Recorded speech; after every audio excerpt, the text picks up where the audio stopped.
ফ্ৰিক্সিঙক লৈও কেইটামান সমস্যা বিশেষকৈ নলবাৰীত এটা সমস্যা দেখা গৈছিল আমি এইকেইদিন নেশ্যনেল ওমেন কমিশ্যন আৰু বিভিন্ন কেন্দ্ৰীয় চৰকাৰৰ পৰীক্ষাত ফ্ৰিস্কিং কেনেকে কৰে তাৰ বিষয়েও আমি আলাপ আলোচনা কৰিছিলো সকলোৱে এটাই উত্তৰ দিছে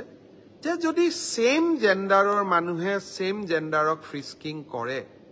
তেতিয়া তাত কোনো বাধা থাকিব নোৱাৰে অৰ্থাৎ মহিলাই যদি মহিলাক ফ্ৰিস্কিং কৰে পুৰুষে যদি পুৰুষক ফ্ৰিস্কিং কৰে তাত আপত্তিৰ কোনো থল নাথাকে বিমান সেৱাত যেনেকে আপোনালোকে ফ্লাইটত গৈছে যে মই আপোনাক ফ্ৰিস্কিং কৰিম সাম আপোনাৰ শৰীৰটো আপোনাৰ আপত্তি আছে আপুনি ফ্লাইটত নুঠিব পাৰে কিন্তু বিনা ফ্ৰিস্কিং আপুনি ফ্লাইটত উঠিব নোৱাৰে ঠিক সেই ধৰণে আমি পৰীক্ষা হলৰ বাহিৰত আপোনাক সেম জেন্ডাৰৰ মানুহৰ হতুৱাই আপোনাক পৰীক্ষা আমি কৰিব লাগিব পৰীক্ষা কৰোতে আমি আপোনাৰ সন্মতি লম আপোনাৰ আমি সম্পূৰ্ণ আপোনাৰ প্ৰতি সৌজন্যতা আমি প্ৰকাশ কৰিম এইবাৰ অতিৰিক্তভাৱে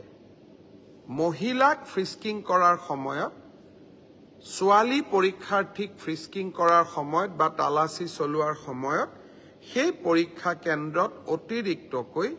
আশা কৰ্মী বা অংগনবাদী কৰ্মী উপস্থিত থাকিব যাতে তেওঁলোকে যাতে গোটেই ব্যৱস্থাটো সৌজন্যতাৰ মাজত হৈছে সেই বিষয়ে তেওঁলোকে যাতে প্ৰমাণিত কৰিব পাৰে মহিলাই মহিলাক চেক কৰাটো ফ্ৰিস্কিং কৰাটো আমি আপত্তি কৰিব নালাগে খালি চেকিং কৰোতে পুলিচে প্ৰাৰ্থীসকলক সৌজন্যতা দেখুৱাব লাগে শ্ৰদ্ধাৰে সৈতে চেকিং কৰিব লাগে আনজন ব্যক্তিক সন্মান জনাই চেকিং কৰিব লাগে 29 তাৰিখে আমি সেই ধৰণে পৰীক্ষাটো চলাবৰ বাবে চেষ্টা কৰিম মই ভাবো ই